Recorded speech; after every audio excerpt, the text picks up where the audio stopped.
ಸಾರ್ವಜನಿಕರಲ್ಲಿ ಹುಮ್ನಾಬಾದ್ ಪೊಲೀಸ್ ಠಾಣೆ ವತಿಯಿಂದ ಎಚ್ಚರಿಕೆ ನೀಡುವುದೇನೆಂದರೆ, ಇತ್ತೀಚೆಗೆ ಅಪರಾಧಗಳು ಹೆಚ್ಚಾಗುತ್ತಿದ್ದರಿಂದ ಮತ್ತು ಸದ್ಯ ಅಪರಾಧ ತಡೆ ಮಾಸಾಚರಣೆ ಮಾಡುತ್ತಿರುವ ಪ್ರಯುಕ್ತವಾಗಿ ಸಾರ್ವಜನಿಕರು ಈ ಕೇಳ್ಕೊಂಡ ಅಂಶಗಳನ್ನು ನಾವು ಕೇಳ್ಕೊಂಡ ಅಂಶಗಳನ್ನು ಗಮನದಲ್ಲಿಟ್ಟುಕೊಳ್ಳಬೇಕೆಂದು ಕೋರಿಕೊಳ್ಳುತ್ತೇವೆ.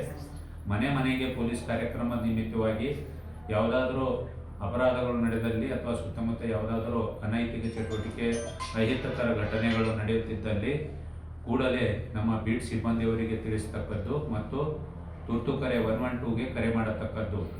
ಇತ್ತೀಚೆಗೆ ಕಳ್ಳತನ ಪ್ರಕರಣಗಳು ಹೆಚ್ಚಾಗುತ್ತಿದ್ದರಿಂದ ತಾವು ಮನೆಗೆ ಬೀಗ ಹಾಕಿ ಹೋಗುವಾಗ ಪೊಲೀಸ್ ಠಾಣೆಗೆ ಮನೆ ಬೀಗ ಹಾಕಿರುವ ವಿಷಯವನ್ನು ತಿಳಿಸತಕ್ಕದ್ದು ಮತ್ತು ನಿಮ್ಮ ಮನೆಯಲ್ಲಿ ಇಟ್ಟಿರುವ ಚಿನ್ನಾಭರಣಗಳನ್ನು ಸೇಫ್ಟಿ ಲಾಕರ್ನಲ್ಲಿ ಇಡತಕ್ಕದ್ದು. ಮತ್ತು ಅದರ ಜೊತೆಯಲ್ಲಿ ರೈತರು ತಮ್ಮ ಹೊಲ ಗದ್ದೆಗಳಲ್ಲಿ ಎತ್ತುಗಳು ಮತ್ತು ರಾಶಿ ಮಾಡಿದಂಥ ದವಸ ಧಾನ್ಯಗಳು ಇಡುತ್ತಿದ್ದು ಕಳ್ಳತನ ಆಗುವ ಸಾಧ್ಯತೆ ಇರುತ್ತದೆ. ಅದರ ಬಗ್ಗೆ ಭದ್ರತೆ ಇಟ್ಟುಕೊಳ್ಳುವುದಲ್ಲದೆ ಮನೆಗೆ ರಾತ್ರಿ ವೇಳೆಯಲ್ಲಿ ಅಲ್ಲಿ ಇಡದೆ ಮನೆಗೆ ಒಯ್ದು ಮನೆಯಲ್ಲಿ ಇಡತಕ್ಕದ್ದು. ಅದರ ಜೊತೆಯಲ್ಲಿ ಇತ್ತೀಚೆಗೆ ಹಬ್ಬ ಹರಿದಿನ ಮತ್ತು ಮದುವೆ ಸಮಾರಂಭಗಳಲ್ಲಿ ಧ್ವನಿವರ್ಧಕ ಡಿಜೆಗಳನ್ನು ಬಳಕೆ ಮಾಡುತ್ತಿದ್ದು, ಸುಪ್ರೀಂ ಕೋರ್ಟ್ ನಿರ್ದೇಶನದಂತೆ ರಾತ್ರಿ 11 ಗಂಟೆಯ ನಂತರ ಮತ್ತು ಬೆಳಗಿನ ಜಾವ 6 ಗಂಟೆಯ ಮಧ್ಯದಲ್ಲಿ ಯಾವುದೇ ಧ್ವನಿವರ್ಧಕ ಡಿಜೆಗಳನ್ನು ಬಳಸುವಂತಿಲ್ಲ. ಹಾಗೇನಾದರೂ ಬಳಸಿದ್ದಲ್ಲಿ ಕಾನೂನು ರೀತಿ ಕ್ರಮ ಜರುಗಿಸಲಾಗುವುದು. ಯಾವುದಾದರೂ ಅಪಘಾತ, ಅಗ್ನಿ ಅನಾಹುತ, ಯಾವುದಾದರೂ ಅಪರಾಧ ನಡೆದಲ್ಲಿ ಕೂಡಲೇ 112ಗೆ ಕರೆ ಮಾಡಿ. ಇತ್ತೀಚೆಗೆ ಸೈಬರ್ ವಂಚಕರು ಹೆಚ್ಚಾಗಿತ್ತು ಮತ್ತು ಎಲ್ಲರೂ ಮೊಬೈಲ್ ಬಳಕೆ ಮಾಡುತ್ತಿದ್ದರಿಂದ ಸೈಬರ್ ಅಪರಾಧಗಳಲ್ಲಿ ಗಣನೀಯ ಪ್ರಮಾಣ ಇರುತ್ತಿದ್ದರಿಂದ ಸಾರ್ವಜನಿಕರು ಕಡ್ಡಾಯವಾಗಿ ಎಚ್ಚರಿಕೆ ವಹಿಸತಕ್ಕದ್ದು. ಇತ್ತೀಚೆಗೆ ಡಿಜಿಟಲ್ ಅರೆಸ್ಟ್, ಯಾರಾದರೂ ನಿಮ್ಮ ಮಕ್ಕಳು ಬೇರೆ ಕಡೆ ವಿದ್ಯಾಭ್ಯಾಸ ಮಾಡಿದಲ್ಲಿ ಡಿಜಿಟಲ್ ಅರೆಸ್ಟ್ ಹೆಸರಿನಲ್ಲಿ ವಂಚನೆ ಮಾಡುವ ಸಾಧ್ಯತೆ ಇರುತ್ತದೆ ಮತ್ತು ನಿಮಗೆ ನೌಕರಿ ಕೊಡಿಸುವ ನಿಮಿತ್ತವಾಗಿ ಟೆಲಿಗ್ರಾಮ್ ಆ್ಯಪ್ನಲ್ಲಿ ಜಾಬ್ ಆಫರ್ ಮಾಡುವುದು, ಅಲ್ಲದೆ ಶೇರ್ ಮಾರ್ಕೆಟ್ನಲ್ಲಿ ಇನ್ವೆಸ್ಟ್ ಮಾಡಿ ಹಣವನ್ನು ದುಪ್ಪಟ್ಟು ಮಾಡಿ ಕೊಡುವುದಾಗಿ ವಂಚನೆ ಮಾಡುವ ಸಾಧ್ಯತೆ ಇರುತ್ತದೆ. ಅವರಿಂದ ಎಚ್ಚರ ವಹಿಸತಕ್ಕದ್ದು.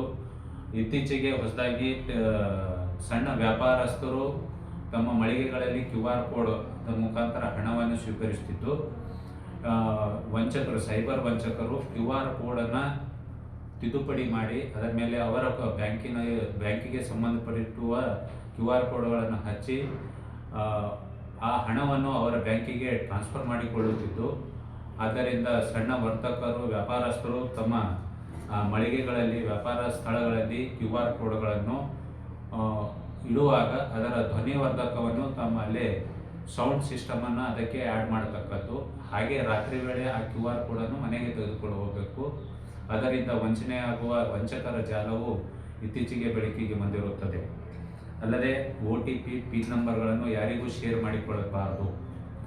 ಸಾರ್ವಜನಿಕರು ಯಾವುದಾದರೂ ಸೈಬರ್ ವಂಚಕರಿಂದ ವಂಚನೆಗೆ ಒಳಗಾದಲ್ಲಿ ಕೂಡಲೇ 1930ಗೆ ಕರೆ ಮಾಡತಕ್ಕದ್ದು.